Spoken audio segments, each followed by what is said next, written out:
ایک بہت ہی خوبصورت نئی ویب سیریز لے کر آئے ہیں. لوگ دوبارہ کیسے زندہ ہوں گے, کہاں جمع ہوں گے, کیسے جمع ہوں گے, حساب کب شروع ہوگا, اسکیل کیسا ہوگا, زمین ٹکڑے ٹکڑے ہو جائے گی, تارے جھڑ جائیں گے اور چاند سورج بے نور ہو جائیں گے. اللہ پاک ارشاد فرمائے گا اب کون باقی رہ گیا ہے. آسمان کو جب بارش برسانے کا حکم دے گا تو وہ 40 دن تک بارش برساتا ہے.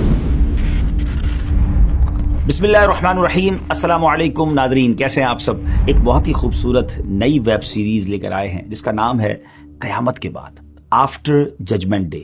ہم نے ایک اور ویب سیریز پہلے کی تھی جس کا نام تھا قیامت کی نشانیاں. اگر آپ نے وہ نہیں دیکھی تو وہ بھی آپ دیکھیے, قیامت سے پہلے کیا کیا ہوگا. اور ہم بہت کیوریس ہوتے ہیں, بعض اوقات بڑا ہمیں تجسس ہوتا ہے کہ اس دنیا کے فنا ہو جانے کے بعد کیا ہوگا.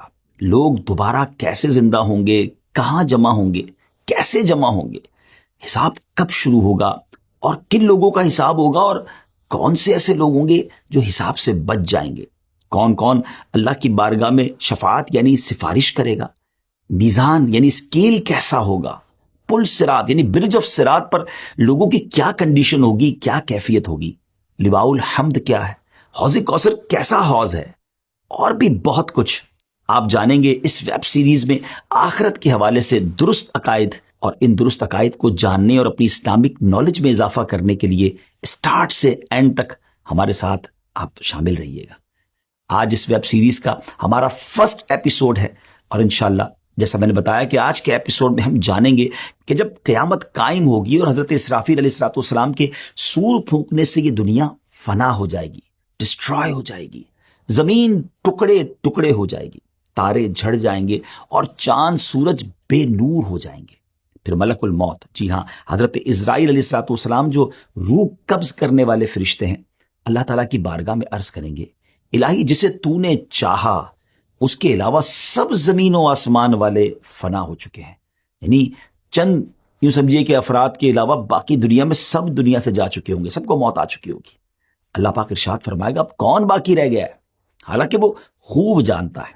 ملک الموت عرض کریں گے اے میرے رب تو باقی ہے, عرش اٹھانے والے فرشتے باقی ہیں, اور جبرائیل اور میکائیل اور میں یعنی حضرت اسرائیل کہیں گے میں باقی ہوں. اللہ پاک ارشاد فرمائے گا عرش اٹھانے والے فرشتے فوت ہو جائیں تو وہ بھی فوت ہو جائیں گے. اللہ پاک ارشاد فرمائے گا اب کون باقی ہے, تو ملک الموت علیہ السلام عرض کریں گے اے میرے رب اب تو باقی ہے, اسرافیل اور میں باقی ہوں. پھر رب عز و جل کے حکم سے عرش حضرت اسرافیل علیہ السلام سے سور لے لے گا, اور پھر ارشاد فرمائے گا اسرافیل بھی فوت ہو جائیں تو وہ بھی فوت ہو جائیں گے. اللہ پاک ارشاد فرمائے گا اب کون باقی ہے, ملک الموت علیہ السلام عرض کریں گے اے میرے رب تیری ذات باقی ہے جسے موت نہیں آنی, اے اللہ میں باقی ہوں. اللہ کریم ارشاد فرمائے گا تم بھی میری مخلوقات میں سے ایک مخلوق ہو, میں نے تمہیں جس کام کے لیے بنایا تم نے اسے دیکھ لیا, کیونکہ اب تو کوئی نہیں تھا نا جس کی روح قبض کر رہی ہے, تو ارشاد ہوگا اب تم فوت ہو جاؤ. چنانچہ ملک الموت علیہ السلام بھی فوت ہو جائیں گے. اب ایک اکیلا اللہ پاک باقی ہوگا. ناظرین اب رب تعالی سبحان اللہ, اب جو اللہ کی طرف سے ارشاد ہوگا نا, اگر اس کو غور سے سنے تو واقعی وہ گوس بمس یعنی رونگٹے کھڑے کر دیتا ہے. اب دنیا میں کوئی نہیں ہے, صرف رب تعالی کی ذات ہے, اور وہ 3 بار یہ اعلان فرمائے گا, وہ ارشاد فرمائے گا, ایک کوسچن گویا فرمائے گا انا الجبار لمن الملک اليوم, میں جبار ہوں, آج کس کی بادشاہی ہے. مگر nobody there to answer that question, اس دن تو کوئی جواب دینے والا نہیں ہوگا نا. پھر خود رب تعالیٰ جواب ارشاد فرمائے گا, اور کیا فرمائے گا للہ الواحد القہار, ایک اللہ کی بادشاہی ہے جو سب پر غالب ہے, یعنی سب کچھ فنا ہونے والا ہے اور سب کچھ فنا ہو جائے گا. اللہ اکبر. آج لوگ کر و فر اور نما بعض اوقات تو جیتے ایسے جیسے مرنا نہیں ہے, لیکن یہ اعلان بتا رہا ہے کہ کوئی نہیں ہوگا, صرف رب تعالیٰ کی ذات ہوگی.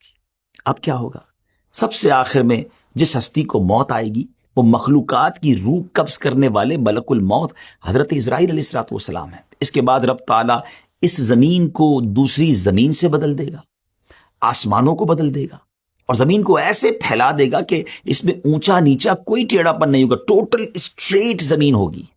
پھر اللہ پاک کے حکم سے مخلوق اس بدلی ہوئی زمین پر اس طرح آ جائے گی جیسے وہ پہلی والی زمین میں تھی، یعنی جو پہلے زمین میں دفن تھے وہ اس زمین میں دفن ہو جائیں گے، اور جو باہر تھے وہ اس پر بھی باہر رہیں گے، کیونکہ کئی لوگ تو ایسے ہوں گے جن کو دفن نہیں کیا جائے گا، وہ تو قیامت طاری ہو جائے گی، اور جو لوگ دنیا میں لوگ ہوں گے وہ اسی طرح زمین پر پھیلے ہوئے ہوں گے، وہ اس نئی زمین پر آ جائیں گے۔ یہ زمین بالکل اسٹریٹ ہوگی، اور ایسی اسٹریٹ ہوگی کہ زمین کے کونے پر بھی اگر کوئی رائی کا دانہ ہوگا تو وہ نظر آ جائے گا، ٹوٹلی اسٹریٹ زمین ہوگی۔ اب اللہ کریم آسمان کو جب بارش برسانے کا حکم دے گا تو وہ 40 دن تک بارش برساتا رہے گا، یہاں تک کہ مخلوق پر پانی 12 ہاتھ کے برابر بلند ہو جائے گا، اتنا پانی ہو جائے گا۔ پھر اللہ کریم باڈیز کو اگنے کا حکم دے گا۔ کمال دیکھیں، رب کی شان دیکھیں، اب باڈیز جو ہے وہ سبزیوں کی طرح اگنے لگ جائیں گی، یہاں تک کہ جب ان کے جسم پہلے کی طرح کمپلیٹ ہو جائیں گے تو اللہ پاک کی طرف سے حکم ہوگا کہ میرا عرش اٹھانے والے فرشتے زندہ ہو جائیں۔ وہ تو کن کا مالک ہے نا، وہ تو فرماتا ہے کن ہو جا تو ہو جاتا ہے، وہ فرمائے گا زندہ ہو جائیں، تو عرش اٹھانے والے فرشتے زندہ ہو جائیں گے۔ سب سے پہلے دوبارہ زندہ ہونے والوں میں یہی فرشتے ہوں گے۔ پھر حکم الہی سے حضرت اسرافیل سور پکڑیں گے اور اپنے منہ پر رکھ لیں گے، پھر اللہ پاک ارشاد فرمائے گا جبرائیل اور میکائیل زندہ ہو جائیں، تو وہ دونوں بھی زندہ ہو جائیں گے۔ پھر اللہ پاک روحوں کو بلائیں گا تو روحیں حاضر کی جائیں گی۔ سبحان اللہ، اے مسلمانوں آپ کو مبارک ہو، ایمان والوں مبارک ہو۔ مسلمانوں کی روحیں نور سے چمک رہی ہوں گی اور باقی روحیں اندھیرے میں ہوں گی۔ اللہ کریم سب روحیں کو سور میں ڈال دے گا، اور پھر حضرت اسرافیل علیہ السلام کو حکم فرمائے گا کہ وہ دوبارہ اٹھنے اور جمع کرنے والی پھونک مارے۔ بس وہ جب پھونک ماریں گے سور میں تو روحیں سور سے شہد کی مکھیوں کی طرح نکل کر زمین و آسمان کے درمیان خلا کو بھر دیں گی۔ پس روحیں زمین کے نیچے اپنی باڈیز کی طرف جائیں گی، اور ناک کے جو ہولز ہوں گے نا، ناک کے سوراخ سے داخل ہو کر جسم میں سرایت کر جائیں گی۔ اس کے بعد حشر برپا ہوگا اور لوگ جمع ہونا شروع ہوں گے۔ ویورز کیسی معلومات ہے، سنتے ہیں تو بعض اوقات عقل حیران ہو جاتی ہے کہ پھر سے وہ لوگ زندہ ہوں گے۔ ذرا غور کریں نا کہ دو نفخوں یعنی دونوں سوروں کے درمیان، یعنی ایک سور وہ جس میں سب کو موت آ جائے گی، اور دوسری سور جس میں دوبارہ زندہ کیا جائے گا، 40 سال کا وقفہ ہوگا۔ خیر وقفہ جتنا بھی ہو، لیکن ذہن میں ایک سوال تو پیدا ہوتا ہے نا کہ یہ ہوگا کیسے کہ اتنا ٹائم پیریڈ گزر گیا ہوگا، باڈیز تو ڈیکمپوز ہو چکی ہوں گی، باڈی کے ٹائنی پارٹیکلز، چھوٹے چھوٹے ذرے زمین کے پارٹیکل کے ساتھ مل چکے ہوں گے، نہ جانے کہاں کہاں پہنچ چکے ہوں گے۔ پھر یہ سب کیسے ہوگا؟ یاد رکھیے کہ انسان کی ہر چیز گل جاتی ہے سوائے عجب الزم کے۔ اب یہ کیا ہے؟ یہ ایک ہڈی کے بارے میں کہا جاتا ہے، اور بروز قیامت اسی ہڈی پر مخلوق کو دوبارہ بنایا جائے گا۔ عجب الزم کے لفظی معنی ہے دم گچھ، عجب کے معنی ہے اصل، اور ضم کا معنی ہے دم۔ اب یہاں کچھ لوگ کہتے ہیں کہ اسپائنل کارڈ، دیکھیں ہماری جو ریڑھ کی ہڈی ہوتی ہے، انسان اسی پر بیٹھتا ہے، یہ باقاعدہ پلر کی حیثیت رکھتی ہے، جیسے دیوار کے لیے بنیاد ہوتی ہے۔ اگر یہاں یہ ہڈی مراد ہے تو حدیث کے معنی پھر یہ بنیں گے کہ یہ ہڈی جلد فنا نہیں ہوتی، اور مٹی 100 سال کے بعد اس کو ڈیکمپوز کرتی یعنی گلاتی ہے۔ اور اگر اس سے مراد ہے اجزاء اصلیہ جو انسان کے جسم کی اصل ہیں تو وہ کبھی نہیں فنا ہوتے، اور یہ ایسے باریک کمپوننٹس، ایسے باریک اجزاء ہیں جو مائکروسکوپ سے بھی دیکھنے میں نہیں آتے۔ عربی میں انہیں اجزاء لا یتجزا یعنی انڈیویزبل کمپوننٹس، یعنی سمجھے کہ یہ ختم نہیں ہوتے، انہیں یہ کہا جاتا ہے۔ انسان چاہے جہاں بھی چلا جائے، جس بھی حالت میں ہو، مگر یہ کمپوننٹس ویسے ہی رہتے ہیں، حتیٰ کہ غذا اور خون میں بھی اجزاء شامل ہوتے ہیں۔ انہی اجزاء سے انسان پہلے بھی بنا تھا اور آئندہ بھی بنے گا۔ دیکھیں نا آج کل ڈی این اے کی بات ہوتی ہے، بالکل مرے ہوئے کتنا سال ہو جاتا ہے، بلکہ اب تو کئی سال پرانے ڈھانچے ملتے ہیں، تو اس کے میڈیکل کے بعد یہ پتہ چل جاتا ہے کہ اس کی عمر کیا تھی، موت کا سبب کیا تھا۔ تو جب اتنی ساری آج سائنس نے ترقی کر لی ہے جو 100 سال 200 سال بعد کے بعد ڈھانچوں پر تحقیق کر لیتی ہے، تو وہ تو خالق کائنات ہے۔ ان اللہ علی کل شیء قدیر۔ نبی پاک علیہ الصلوۃ والسلام کا ایک اور فرمان سنیے کہ کچے بچے سے لے کر بوڑھے تک ہر ایک کا بروز قیامت حشر ہوگا۔ حضرت اکرمہ رحمۃ اللہ تعالی علیہ فرماتے ہیں بلا شبہ جو لوگ سمندر میں ڈوب جاتے ہیں، پھر ان کا گوشت مچھلیاں نوچ لیتی ہیں، پھر ان میں سوائے چمکتی ہڈیوں کے کچھ نہیں رہتا، پھر سمندر کی موجیں ان ہڈیوں کو الٹا پلٹا رہتی ہیں، الٹتی پلٹتی رہتی ہیں تاکہ انہیں خشکی پر ڈال دیتی ہیں، پھر وہ ہڈیاں ایک عرصے تک وہاں پڑے رہنے کے سبب گل سڑ کر خستہ اور پارا پارا ہو جاتی ہیں۔ چنانچہ وہاں سے اونٹوں کا گزر ہوتا ہے تو وہ انہیں کھا کر چل پڑتے ہیں اور پھر مینگنیوں کی صورت میں نکال دیتے ہیں۔ اس کے بعد کچھ لوگ وہاں پڑاؤ کرتے ہیں اور ان مینگنیوں کو اٹھا کر ان سے آگ جلا کر انہیں بھی راکھ کر دیتے ہیں۔ پھر ہوا چلتی ہے اور اس راکھ کو زمین پر بکھیر دیتی ہے، اب ناظرین اتنا کچھ ختم ہو گیا، یعنی اتنی صورتوں میں وہ جسم بدل گیا، اب راکھ بھی ہو گیا، راکھ بھی اڑ گئی ہوا کے ذریعے، مگر اب کیا ہوگا جب سور پھونکا جائے گا نا، تو یہ راکھ ہو جانے والے لوگ اور قبروں میں دفن لوگ سب نکلیں گے، اللہ سب کو پھر باڈی کی شکل دے گا، ان میں روحیں داخل ہو جائیں گی۔ حضرت اسرافیل علیہ السلام بیت المقدس کی چٹان پر کھڑے ہو کر یہ اعلان کریں گے، اے گلی سڑی ہڈیوں، ٹکڑے ٹکڑے ہو جانے والی کھالوں اور بکھرے ہوئے بالوں، اللہ پاک تمہیں حکم دیتا ہے فیصلہ کر دینے والے حساب کے لیے جمع ہو جاؤ۔ اب آئیے ہم کچھ اور آگے چلتے ہیں۔ اب یہاں ایک اور بات سمجھنی کہ اجسام جیسے دنیا میں تھے نا، ویسے ہی اپنی رنگ اور اوصاف کے ساتھ، کوالٹیز کے ساتھ دوبارہ لوٹائے جائیں گے، یعنی بے شک ہزاروں سال ہو گئے قبر میں، لیکن جب وہ اٹھیں گے تو رنگ و نسل بھی وہی ہوگی، ان کے اوصاف بھی وہی ہوں گے، اور قبروں سے اٹھانے کے بعد جو سور پھونکا جائے گا نا، وہ کافی طویل آواز ہوگی۔ اس سور کا ابتدائی حصہ لوگوں کو زندہ کرنے کے لیے ہوگا، اور بعد والا حصہ انہیں قبروں سے نکالنے کے لیے ہوگا۔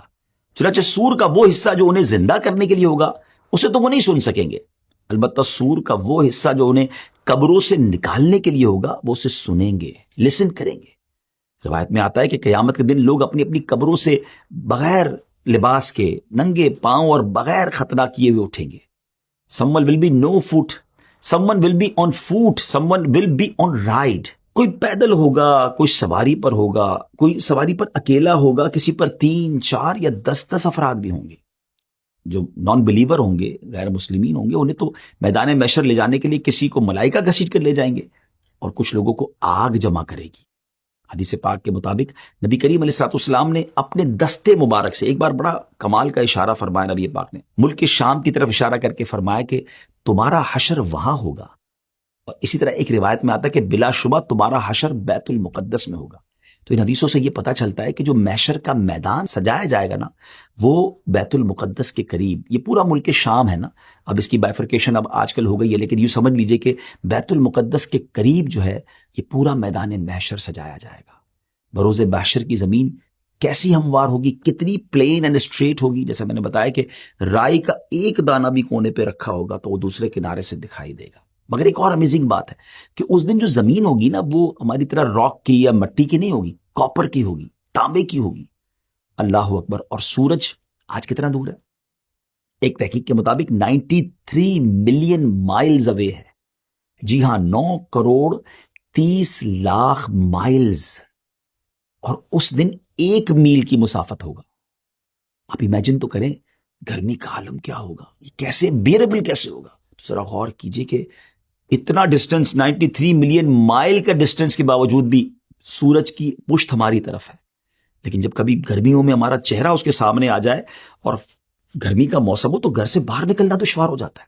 اس وقت 1 میل کے فاصلے پر ہوگا، اور اس کی پشت نہیں، اس کا منہ ہماری طرف ہوگا۔ ہم سوچ بھی نہیں سکتے گرمی کا عالم کیا ہوگا۔ اور آج زمین مٹی کی ہے، اس کے باوجود ہم دھوپ میں ننگے پیر زمین پر کھڑے نہیں رہ سکتے۔ اس وقت کاپر کی زمین ہوگی، سورج اتنا قریب ہوگا تو وہ ہیٹ کتنی ہوگی، وہ ٹیمپریچر کتنا ہوگا، اور اس گرمی اور اس حالت میں سویٹنگ، پسینہ اس کثرت سے نکلے گا۔ اب ذرا غور کیجئے گا کہ ہم دیکھیں نا، کسی زمین پر پانی ڈالیں تو وہ ایبزارب کر لیتی ہے، مگر ایک لمٹ تک ایبزارب ہوتا ہے، پھر وہ پانی اوپر آنا شروع ہو جاتا ہے۔ بتایا گیا اتنا پسینہ نکلے گا کہ پہلے 70 گز زمین اس پسینے کو ایبزارب کر لے گی، مگر اس کے بعد زمین میں اب یہ صلاحیت نہیں رہے گی کہ وہ کچھ اور مزید جذب کر سکے، ایبزارب کر سکے۔ اب وہ پسینہ زمین پر اوپر کی طرف چڑھنا شروع ہوگا، اور روایتوں میں آتا ہے کسی کے ٹخنوں تک اس کا پسینہ ہوگا، کسی کی نیز یعنی گھٹنوں تک پسینہ ہوگا، اور کسی کی کمر تک پسینہ ہوگا، کسی کے سینے تک، اور کوئی گلے تک پسینے میں ڈوبا ہوگا۔ اللہ اکبر۔ اور کافروں کے بارے میں آتا ہے، غیر مسلموں کے بارے میں آتا ہے کہ منہ تک چڑھ کر لگام کی طرح اس کا پسینہ جکڑ لے گا، جس میں وہ ڈبکیاں کھا رہا ہوگا۔ اور پیاس کا عالم کیا ہوگا، تھرسٹ کا عالم کیا ہوگا۔ آج جون جولائی کی گرمی میں پانی پی پی کے تھک جاتے ہیں، پھر بھی پیاس نہیں بجھتی، مگر قیامت کے دن حالت یہ ہوگی کہ بعضوں کی زبانیں منہ سے باہر نکل آئیں گی، دل ابل کر گلے کو آ جائیں گے۔ العطش العطش، ہائے پیاس کی صدائیں بلند ہو رہی ہوں گی۔ ویورز، یہاں ایک بات بڑی اہم ہے کہ تمام تکالیف اور پریشانیاں اپنے اپنے اعمال کے مطابق ہوں گی۔ ہاں، جس نے چاندی سونے کی زکوٰۃ نہ دی ہوگی، اس مال کو خوب گرم کر کے اس کی کروٹ، پیشانی اور پیٹھ داغی جائے گی۔ پھر سے جانوروں کی زکوٰۃ نہ دی ہوگی، اس کے جانور قیامت کے دن خوب تیار ہو کر آئیں گے اور اس شخص کو وہاں لٹائیں گے اور اپنے سینگوں سے مارتے اور پاؤں سے رونتے ہوئے اس پر گزریں گے. جب اسی طرح سب گزر جائیں گے پھر ادھر سے واپس آ کر یوں ہی اس پر گزریں گے. یہ جانور اسی طرح کرتے رہیں گے اس وقت تک جب تک حساب ختم نہ ہو جائے. یہ تمام تکالیف اور پریشانیاں اپنے اپنے اعمال کے مطابق ہوں گی. جو اللہ کے نیک بندے ہوں گے ان کے لیے اتنا دن بھاری نہیں ہوگا. حضرت ابن مسعود رضی اللہ تعالیٰ بیان کرتے ہیں بروز قیامت لوگوں کو جمع کیا جائے گا اس قدر بھوکے ہوں گے کہ پہلے کبھی اتنے بھوکے نہ تھے. ایسے بے لباس ہوں گے کہ اس سے پہلے کبھی ایسے بے لباس نہ ہوئے. ایسے پیاسے ہوں گے کہ اس سے پہلے کبھی ایسے پیاسے نہ ہوئے. ایسے تھکے ہارے ہوں گے کہ اس سے پہلے کبھی ایسے تھکے ہوئے نہ ہوں گے. جس نے اللہ پاک کے لیے کسی کو کھلایا ہوگا اللہ پاک اسے قیامت کے دن کھلائے گا. جس نے اللہ پاک کے لیے کسی کو پلایا ہوگا اللہ اسے قیامت کے دن پلائے گا. جس نے اللہ کریم کے لیے کسی کو لباس پہنایا ہوگا رب کریم اسے لباس پہنائے گا. اور جس نے اللہ کے لیے عمل کیا ہوگا اللہ پاک اسے کافی ہوگا. جس نے اللہ پاک کے دین کی مدد کی ہوگی تو اللہ کریم اس دن اسے راحت عطا فرمائے گا. ذرا غور کیجئے ناظرین، زندگی میں ایسے کام کرنے ہیں، لوگوں کی خدمت کریں، کسی کو کھانا کھلاتے رہیں، کسی کو پلاتے رہیں، پیاسے کو پانی پلا دیا کریں، بے لباس کو لباس دے دیا کریں. کیا معلوم یہ نیکیاں قیامت کے دن ایسے کام آ جائیں کہ ہمیں وہاں اللہ کی نعمتیں مل جائیں، ہم اس تکلیف سے بچ جائیں. اگر آپ چاہتے ہیں کہ آپ کو ریفرنسز بھی مل جائیں کہ کچھ باتیں قرآن سے ہوئی ہیں، کچھ احادیث سے ہوئی ہیں، کچھ بزرگان دین کے اقوال ہیں، تو آپ ڈسکرپشن میں وہ ہمارے ریفرنسز بھی لے لیجئے گا. اور ناظرین، جس طرح میں نے بتایا آپ کو کہ ہماری ایک بہت خوبصورت ویب سیریز قیامت کی نشانیاں جس کو ملینز آف لوگوں نے دیکھا، اگر آپ اسے بھی دیکھنا چاہتے ہیں تو بہتر ہوگا کہ آپ اس کو بھی دیکھیں. قیامت سے پہلے کیا ہوگا بڑی ڈیٹیل میں ہم نے کئی ایپیسوڈز میں اسے بیان کیا ہے، تو اس کا لنک بھی آپ کو ڈسکرپشن میں مل جائے گا. ناظرین، باتیں بہت ساری کرنی ہے آپ سے، لیکن معاملہ بھی تو بہت بڑا ہے نا. قیامت کیسے طاری ہوگی اور پھر اس دن لوگوں کے ساتھ معاملات کیا ہوں گے، یہ تو ابھی پہلی ایپیسوڈ ہے نا. اگلے ایپیسوڈ میں ہم یہ معلوم کریں گے کہ مختلف لوگ محشر میں جب آئیں گے تو ان کی کیفیات کیا ہوں گی، کنڈیشنز کیا ہوں گی. بڑی امیزنگ باتیں ہیں اس میں، اور یہ بھی جانیں گے کہ کن کن حالتوں میں لوگ اللہ کی بارگاہ میں پیش ہوں گے. ہمیں اجازت دیجیے، اگلی ایپیسوڈ میں پھر ملاقات ہوگی. فی امان اللہ. السلام علیکم ورحمۃ اللہ.